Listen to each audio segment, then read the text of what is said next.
bonjour, je remercie Gérard donc, de m'avoir invité à venir parler ici de systèmes d'information géographique.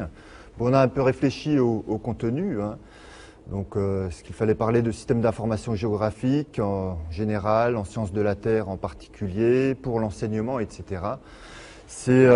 On est arrivé donc à une conclusion, donc on est arrivé à un contenu donc dans lequel je vais être amené à parler un petit peu, non pas des enjeux, donc Guy Menand on a bien parlé en introduction, mais on va parler un peu de données, de formats de données, de bases de données, d'analyse spatiale. C'est un volet qui est très important quand on parle de SIG.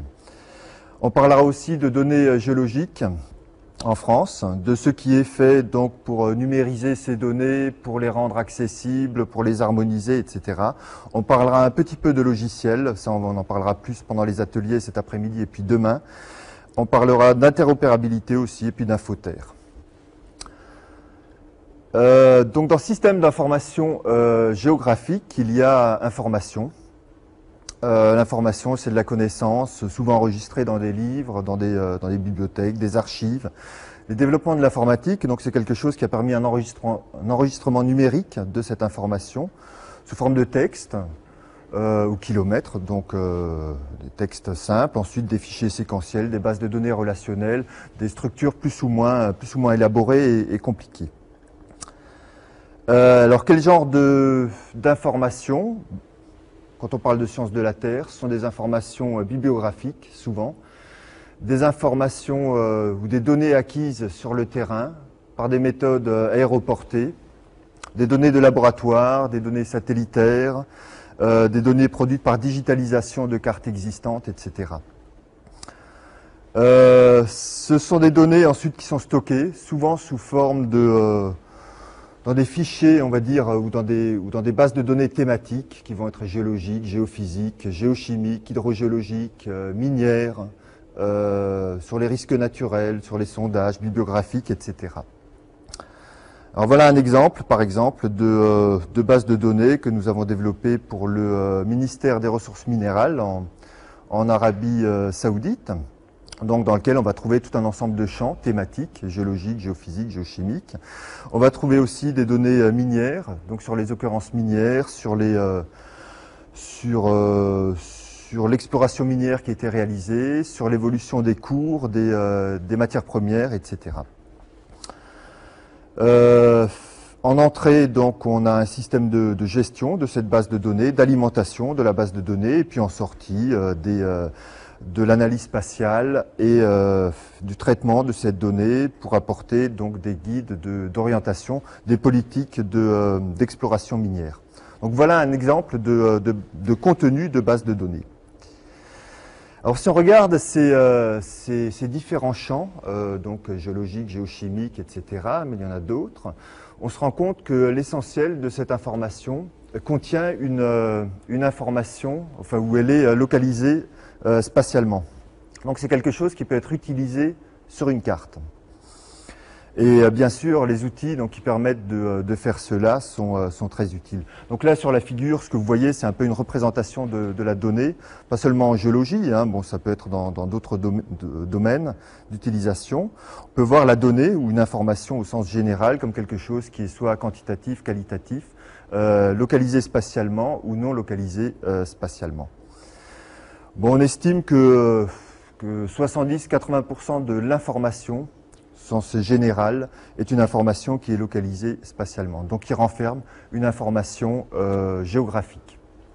C'est par exemple une adresse postale, c'est quelque chose qui peut être localisé précisément, et c'est une information qualitative et non quantitative. Alors qu'est-ce qu'un SIG? C'est donc de l'information géographique, non pas parce que c'est de la donnée géographique, mais parce qu'elle est géoréférencée. Mais c'est aussi des ordinateurs, des périphériques, des logiciels spécialisés, du personnel qualifié, et puis des utilisateurs de données produites par les SIG. Une autre définition, ce serait de dire que c'est un système qui permet l'acquisition de données géoréférencées leur gestion, l'analyse et puis la visualisation de ces données. Alors pourquoi ? Tout simplement pour étudier tout un ensemble de phénomènes se produisant sur la Terre, c'est-à-dire sur la partie géographique du système. Encore plus simplement, on peut aussi le voir comme un outil d'aide à la gestion. Donc gestion de données géographiques. Très souvent, quand on démarre dans la science des SIG, on va dire, on voit plutôt cette partie. Je pense qu'il faut passer très vite à la deuxième définition, c'est-à-dire outil d'aide à la décision. Si on ne veut pas construire une usine à gaz dans laquelle on met énormément de données et qui ne sert à rien. C'est-à-dire quand on bâtit un SIG, quand on met en forme des données dans un système d'information géographique, il faut vraiment réfléchir à l'utilité finale de la base de données géographique, de l'outil, etc. Alors donc pourquoi des SIG ? Tout simplement pour répondre à des questions. Alors, quel genre de questions ? En voilà une. Par exemple, une question posée au BRGM, donc qui a trait au retrait-gonflement des argiles. Retrait-gonflement des argiles, c'est quelque chose qui est à l'origine de tout un ensemble de dégâts occasionnés au bâtiment, donc qui est lié à des mouvements de terrain différentiels, donc qui sont provoqués par des variations de volume, donc du sol, liées à la présence, plus ou moins importante, de minéraux argileux. Et donc ils sont soumis à des variations de teneur en eau. Donc les maisons construites sur ce genre de terrain qui sont mal ancrées dans le sol vont subir très vite tout un ensemble de dégâts, de fissurations, de mouvements différentiels, etc. et qui vont conduire quelquefois à leur destruction totale. Alors c'est quelque chose qui, après les inondations, est le deuxième budget d'indemnisation fait par les assurances actuellement. C'est quelque chose qui se chiffre à plusieurs milliards d'euros. Donc le BRGM, à la demande du ministère de l'Environnement et du Développement durable, est en train de réaliser tout un ensemble de cartes d'aléas retrait-gonflement. Donc des cartes départementales qui sont censées donc orienter un peu les plans d'occupation des sols et les normes de construction donc sur les différents terrains.